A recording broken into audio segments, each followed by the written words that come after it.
How to hard reset Oppo K10 5G. Step 1. Start with turning off your smartphone using power button.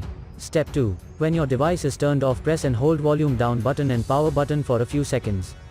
Step 3. When recovery mode pops up, release of all buttons.